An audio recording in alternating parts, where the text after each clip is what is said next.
Good evening and welcome to this evening's feature presentation, our local history spotlight on the influence of Verna Conant. My name is Nicole Adams and I'm the local history and genealogy librarian for the Oshawa Public Libraries. I'll be starting with the land acknowledgement. The land we are standing on today is the traditional territory of the Mississaugas of Scugog Island First Nation and is now home to many diverse First Nations, Inuit, and Métis peoples.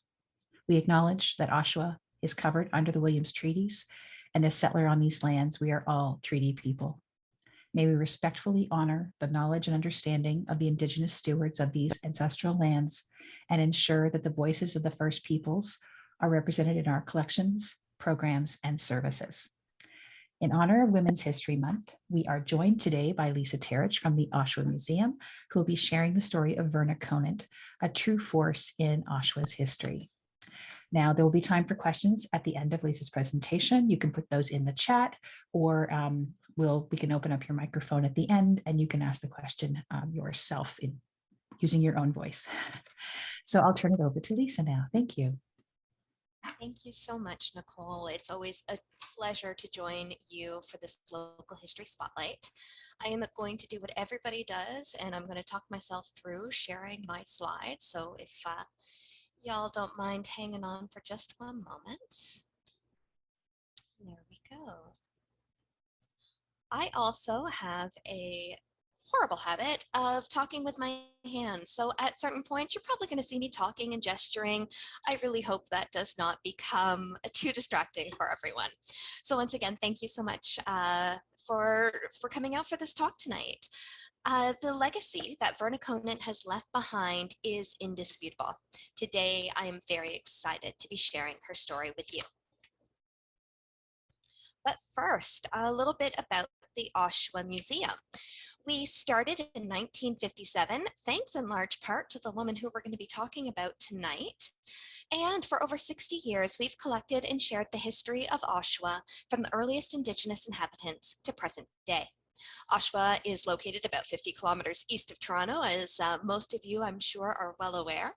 And our museum is in Oshawa's Lakeview Park on the shores of Lake Ontario. So you might have been down in Lakeview Park and seen the three houses that are up on the screen right now. Henry House, top left, Guy House, top right, and Robinson right in the bottom. And these three houses comprise the Oshawa Museum. There is also a drive shed, which is right beside Henry House, which is where we're storing some of our large carriages and agricultural artifacts. We are the only community museum in Oshawa. We are home to over 50,000 objects and photographs covering social history, science, technology, and Indigenous history. Our collection is diverse, just like Oshawa's history, and we are committed to expanding the narratives that we share.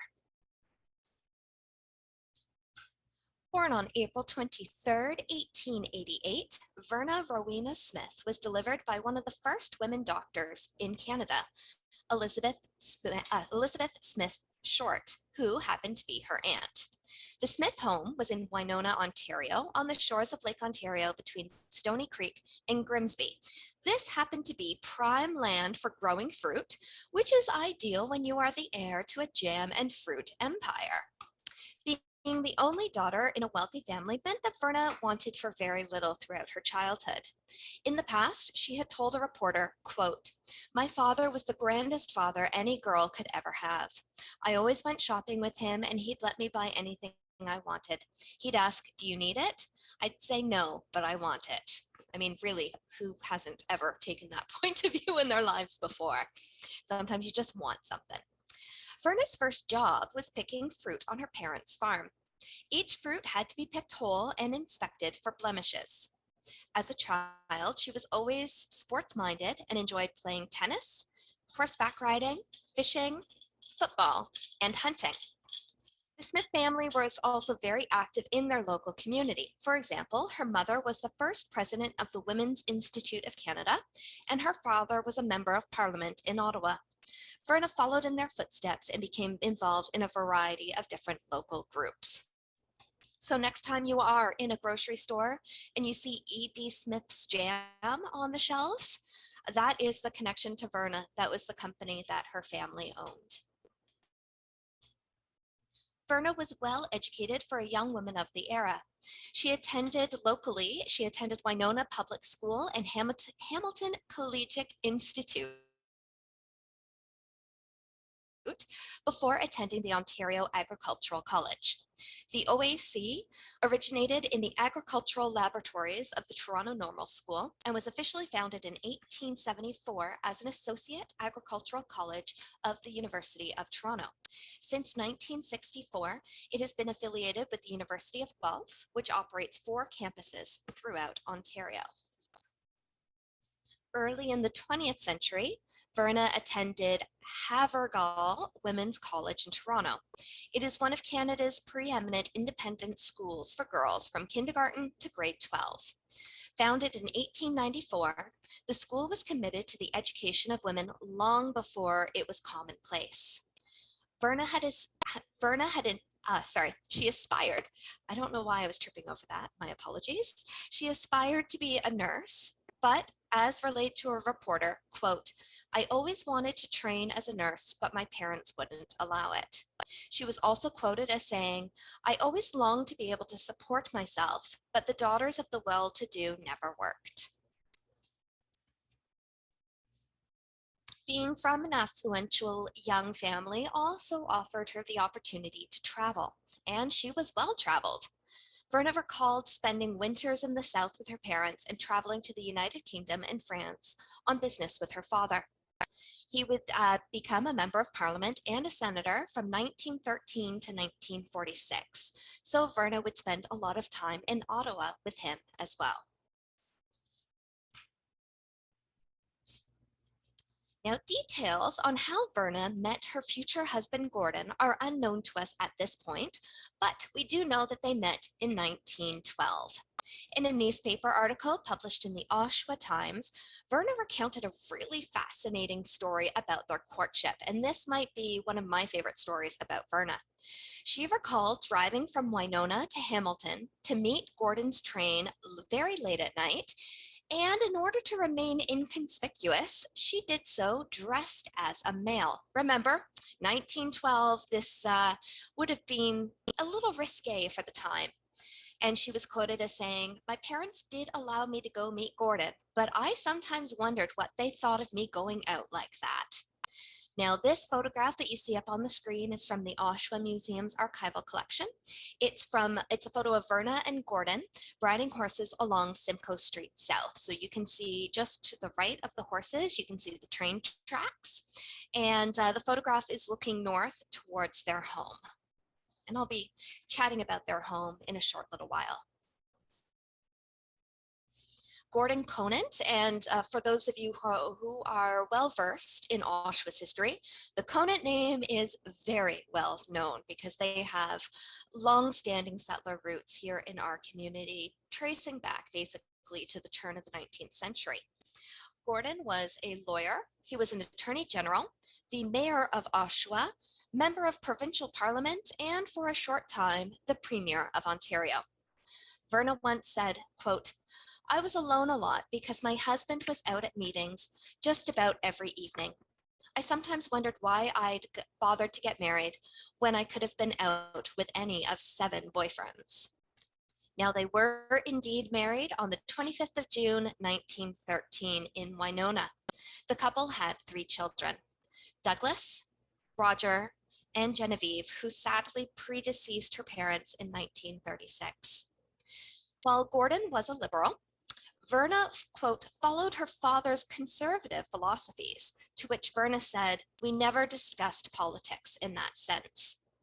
She had been used to being active and involved with many different interests, and she told a reporter that it was hard just sitting with this old dog that belonged to my husband's family when he went out to his meetings. It sounded like she was quite lonely after her marriage to Gordon, and once said that, quote, "It was a myth that all women of her generation were content." Another interesting story about Verna does not have local ties. Now, they made many trips to go visit the Dion quintuplets. Annette, Emily, Yvonne, Cecile, and Marie aroused worldwide attention after their birth at Corbeil, Ontario, to Oliva and Elzir Dion, and please forgive my apologies if I have, please forgive me if I have mispronounced their names. They were born on the 28th of May, 1934. With only 2 previous cases on record, they were the only quintuplets to survive for more than a few days. This miracle, plus their pure baby cuteness, their poverty of their French-Canadian parents, and the controversy over their guardianship made them the sensation of the 1930s. Now, excuse me for a second. I have an excited dog who is demanding my attention. I'm hoping to just refocus him for a second.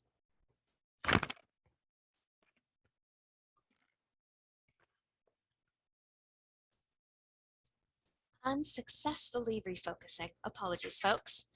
When the sisters were babies, the Ontario government made them wards of the state, and for the first several years of their lives, they lived at a hospital that became a tourist site called Quintland. Now, while Gordon served as the Attorney General, the well-being of the girls became his responsibility. After a custody battle, the quintuplets moved back with their parents, and in 1998, the province formally apologized to the surviving siblings, and a compensation settlement was agreed upon. Verna was quoted as saying, "We used to make several trips up to see them every year to make sure they were okay. They were little darlings." She recalled these memories as being amongst her fondest. And this photograph is of the Dion quintuplets after they arrived in Toronto to visit. At that time, he became Ontario's new premier. This was part in putting over the victory loans that the Quints rode out on stage at Maple Leaf Gardens on bicycles. They sang a song called The Little House, and they also sang "O Canada." Now, earlier I had mentioned I would get back to the Conant home, and now indeed I am. Buena Vista was the name given to the home that was lived in by Verna and Gordon. Originally built by Thomas Conant, and it was built around 1873 to 74, this home had been modified extensively through the years. Stucco had been applied over the gray brick, and a 3rd story had replaced the roof and the belvedere. Gordon Conant was born in this house in 1885, and his father Thomas housed over 6,000 books in his personal library. It was here that Verna and Gordon raised their 3 children. Verna embraced the traditional gender roles of the time and was always devoted to her family first and community second, which says a lot about her because we know how much she gave back to the community. Buena Vista was a neighborhood landmark, and at one time the front gate was marked by whalebones. You can see that on the picture on the left.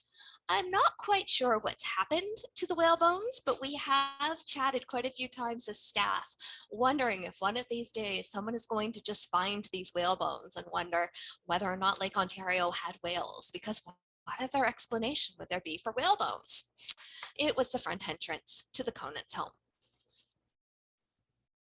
Now, Verna claimed to be a feminist in various interviews, and we already did see that she had a job when she was younger, helping out with the family farm. She attended and was very well educated because she attended various prestigious schools, and she had aspirations of working and becoming a nurse. She wore men's clothes out to sneak at net. She wore men's clothes while she was sneaking out late at night to meet her boyfriend. However, she was a product of her time, and there are some quotes from later years which reflect this. And I'm just going to read off a few quotes of hers. "The problem is that too many women are working. Children need the steadying influence of a mother in the home. I never worked away from home while raising a family. I think the biggest reason that our country is in the state that it is in today is because the mother is not being home to bring her children up as she should be. It is impossible to maintain the responsibility of employment and being a mother. She just doesn't have the strength to work and be a good mother." And quote, "A mother is most necessary to her children, but I think she should get out now and then and bring back some fresh air to her family."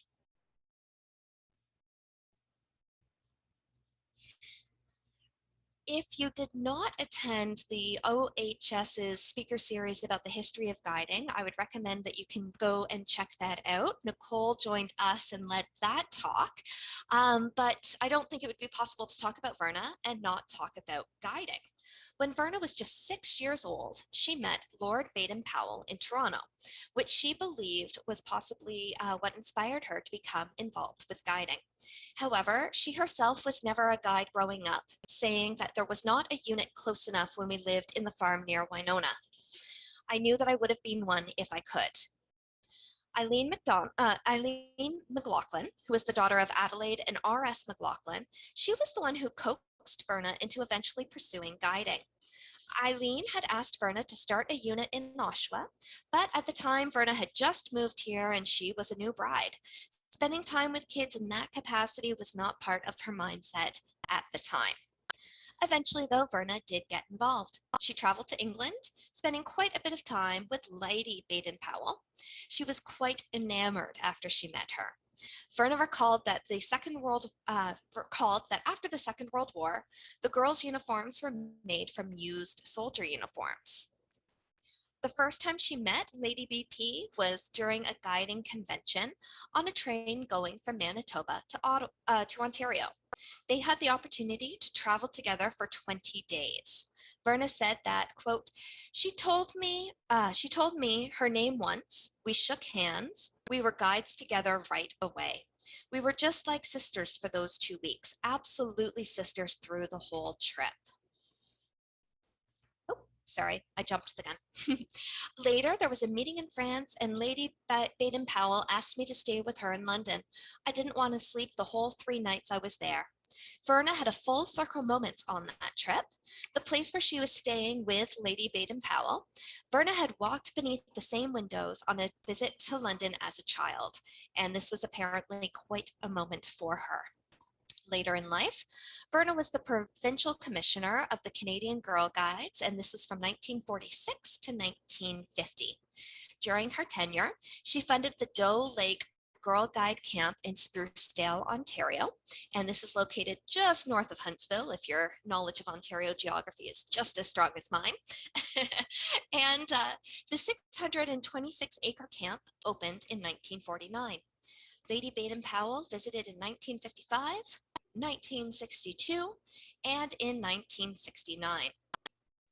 In 1982, in presenting a collected history of the Girl Guides of Canada Ontario Council, Verna remarked, I don't know of anything I've been close to in my life that I have enjoyed so much. I got so much from it. It makes you want to live to be 1,000 to remember those times. This was quoted in 1982, and she received the Ontario Award that year. Another thing Verna was well known for was her prolific scrapbooking. She was notorious for using scrap paper to jot down notes. In some cases, the pieces of paper would be so filled that it would make the pages difficult to read. Her scrapbooks were no different. She started chronicling life in Oshawa through her scrapbooks in the early 1950s. Scrapbook titles include Robinson House of the Oshawa Museum, Girl Guides, St. John's Ambulance, Canadian Club of Ontario County, Women's Canadian Club of Toronto, Canadian Women, the Conant Public School. She also had one for the Dion Quintuplets, Women's College Hospital of Toronto, the Oshawa Chamber of Commerce, Women in Wartime, and Women Abroad. So essentially every organization that Verna was involved with. She would also then gift them with the scrapbook of their history. Since then, a number of them have come to the Oshawa Museum's archival collection. And what you see are 2 of them. The one which is associated with Henry is wide open. The other one, I'm not quite sure. Perhaps that is another one associated with the Historical Society or Robinson House. Speaking of Verna's volunteering, she was involved in hospital services, serving as the first vice president of the Oshawa Hospital Auxiliary and on the board of governors of the Women's College Hospital in Toronto. In 1941, she acted as the organizing vice president and extension executive of the Canadian Women's Voluntary Services. She was an honorary president of the St. John's Ambulance Brigade, and in 1975, she was inducted as a lifelong member. She was inducted as a lifetime member of the Red Cross and of the National Council of Women. And the community as a whole really was a passion for Mrs. Conant. She was founder and president of the Oshawa Little Theater. She was the first chairwoman of the Voice of Women, executive of the Independent Order of the Daughters of the Empire. She was a member of the Lyceum Club and the Women's Art Association, charter member of the Business and Professional Women, and I can still keep going because she was on the council of the Sophomorist Sorrow Optimist Club, my apologies, Voice of Women, Moral Rearment, and Business and Professional Women. And that is not even to mention why the Oshawa Museum has such an affinity for Verna Conant, because her love for history and the preservation of the community's history has led her to be the founding of the president of the Oshawa, and at the time it was the Oshawa and District Historical Society. Today we are simply the Oshawa Historical Society. The Oshawa Historical Society was founded in 1957, and Verna served as our president until 1962. During her presidency, the doors to the Henry House Museum, Oshawa's first community museum, were opened in 1960. In a letter from the city clerk, L.R. Barrand to Verna wrote, quote, "Dear Mrs. Conant, I am pleased to inform you that City Council at a special meeting on March 19th, 1959, passed a resolution authorizing your society to use the Henry House at Lakeview Park. Her passion continued after the end of her presidency, as she was absolutely instrumental with letter writing and fundraising in the late 1960s in the efforts to preserve and restore Robinson House." So from what you can see, the two pictures on the left is Verna with a man who I'm not quite sure who that is, if I'm being honest, but that would have been sometime in mid-1960, the opening of Henry House Museum. And on the right would have been the mid-1960s, and that is Verna amongst a few other unidentified men, and they are opening up the doors to Robinson House. Robinson House took 4 years to restore, largely because they needed to continue to raise funds, which Verna was instrumental for, and also you can kind of get a sense from that photograph of what a poor shape that building was in. So they needed to raise quite a bit of funds in order to get those doors open, and that would happen in 1969. Verna served as director from 1968 through to 1971, and she was made an honorary patron in 1981. When Guy House reopened to the public in 2005, the main gallery space was named the Verna Conant Gallery in her honor, and that name continues. In an article for the Toronto Star, written by Stan Josie, he referred to Verna as, quote, "a picture of Victorian elegance and a veritable storehouse of Ontario history." Leading ladies author Jean Bannerman described her as dynamic, and after being a charter member of the Lord Beaverbrook chapter, the Conant chapter of the Independent Order of the Daughters of the Empire was formed in 1977.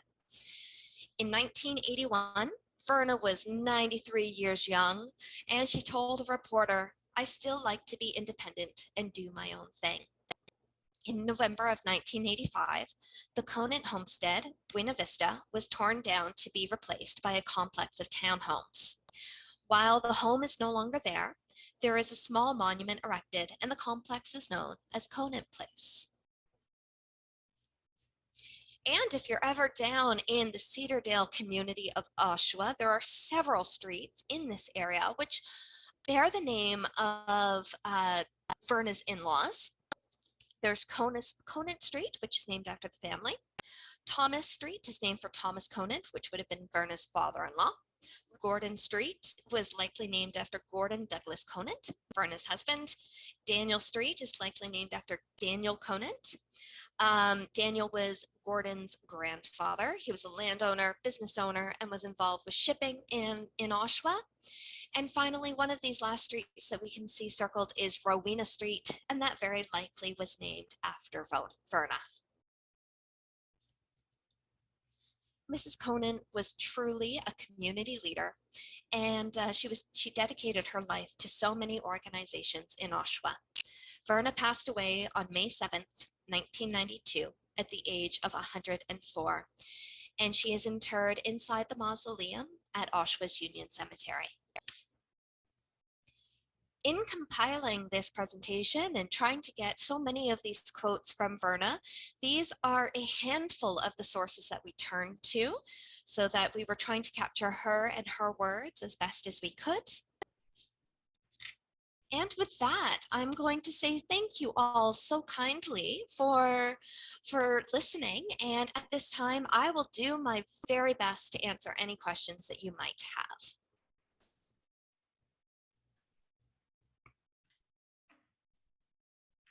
Thank you so much, Lisa. I knew that Verna was very, very involved in the community because working here at the library, we come across a lot of collections.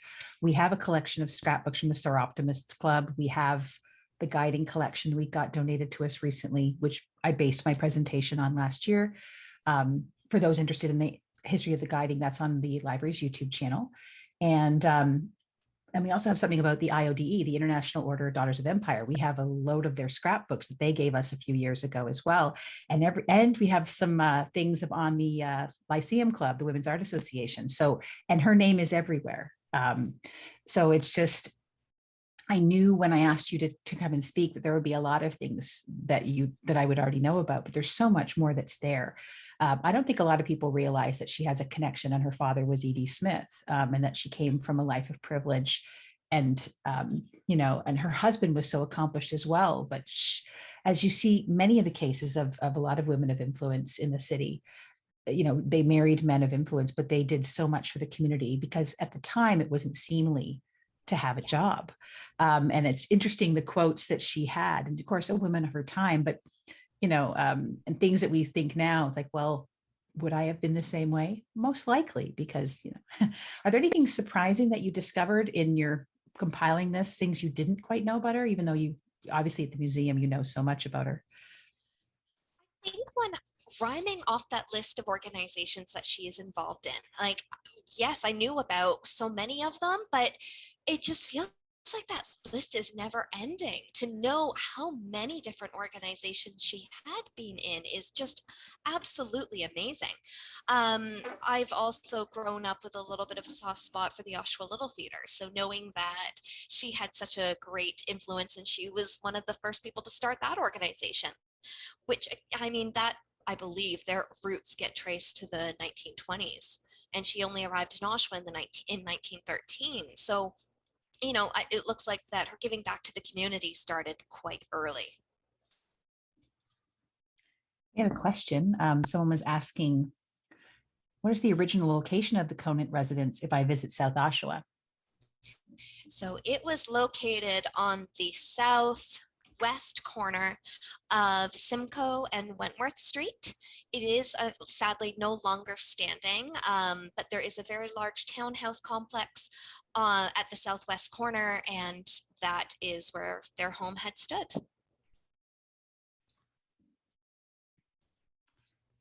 And one thing that I was curious about as well, and sorry, this might be a little off topic, because knowing how hard Verna had fought for the preservation of Henry House, how hard she fought for the preservation of Robinson House, how did she feel about her own house being torn down? And my understanding is she was okay with it because it was going towards creating housing opportunities. So my understanding was she was supportive of it. We have another comment as well from oh, it's interesting. From Jennifer, whose mother said she has some observations and things that she would like to share about Mrs. Conant. Yes. Lovely. So thank you, Nicole, and thank you, Lisa, for that really interesting presentation.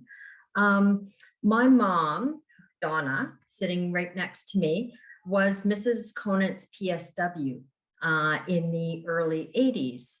And so she's really enjoyed this presentation, and she had some thoughts she wanted to share with all of you about looking after Mrs. Conant, and just knowing her on a very personal, deep level. Mom, did you want to say a few things? Yeah, I really enjoyed working with Mrs. Conant for quite a long time. I had a bit of an accident down there. I broke my leg in 3 places answering the phone one day, and we laughed about that later on. But yeah, she had a good sense of humor. She used to call her driver, my man, and we had some really nice moments together. She used to go down for meetings down to the school. Also, I lived at the lake for 12 years. I lived at 333 Lakeshore Drive, and I was raised down there until I was 12 years of age. Then I come up and I was up here in Cedardale. I went to Cedardale School. Mm-hmm. But she belonged to the Oshawa Little Theater. And when she passed, the donations that the family gave them were tremendous. I've never seen such beautiful gloves in all my life, and the big round hats and everything else. Mm-hmm. Not only that, she used to keep a lot of scrap paper, not personal things. It was all news. Mm-hmm. And she used to be a favorite of the Oshawa Times at one time and have all these papers around too. So it was mm-hmm. quite interesting there. As far as Gord and Doug, they come in quite a bit to see their mom. And we were on really good terms. It was quite a family, and it was an interesting family too, with E.D. Smith and a lot of things that she used to tell us about. It's interesting, as you were talking, Lisa, Mom was saying that, you were talking about the scrapbooking, and Mom was recalling the stacks and stacks and stacks right up to the ceiling of scrapbooks and books. She was quite a collector. All the collection of war news and everything else. Yeah.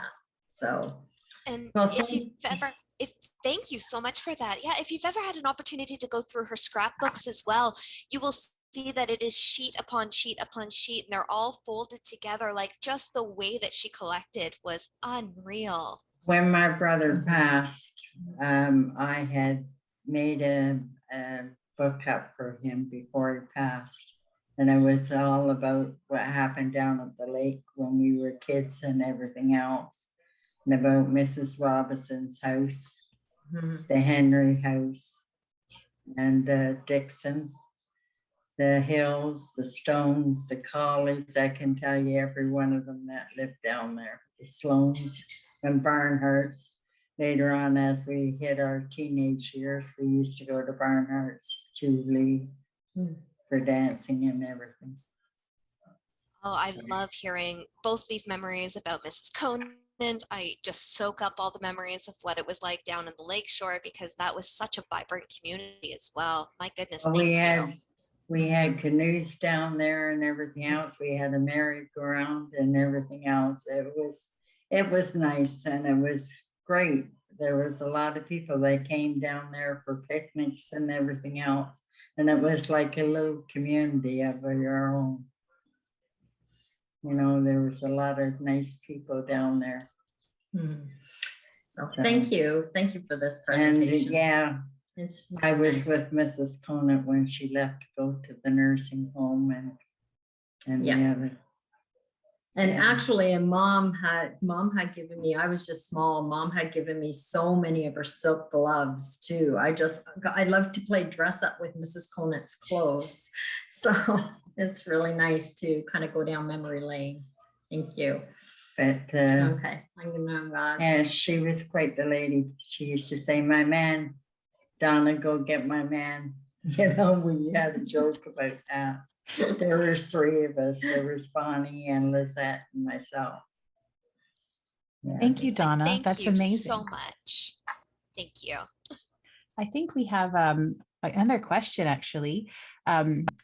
Lisa, somebody mentioned that you have an extensive part of Verna's scrapbook collection. And are there any plans to lobby to get more of them to have a more extensive collection? If there are any organizations that are Oshawa based that are looking to donate, the archives would be thrilled to add those to our collection. But with our mandate being Oshawa, that is where we would draw the line. So it does look like there were quite a few Ontario based or those organizations with larger scope. Those ones wouldn't necessarily fit in with our mandate and we wouldn't be the best homes for them. But any that are Oshawa based and these organizations are looking for homes, we will happily take them.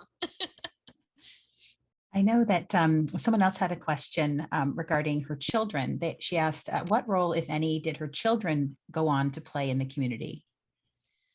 Well, they had 3 children. Their daughter, as I said, passed away at what I'm going to definitely say is a young age. I don't know exactly how young she was, but I believe it was the 20s or 30s, in her 20s or 30s, which is in my mind is too young. Their 2 sons, I don't know exactly off the top of my head, Roger and Douglas, but I do believe they were lawyers. One, I believe, was involved with, one might have been a member of parliament. That I don't know off the top of my head, but I do know that both of them went on to have very extensive careers. And if you were to Google either of their names, it certainly would come up with some good results because they were prolific in their own right. And I do believe both of them as well continue to support the Historical Society. They followed in their mother's footsteps in that sense, and both have since passed away within the last decade.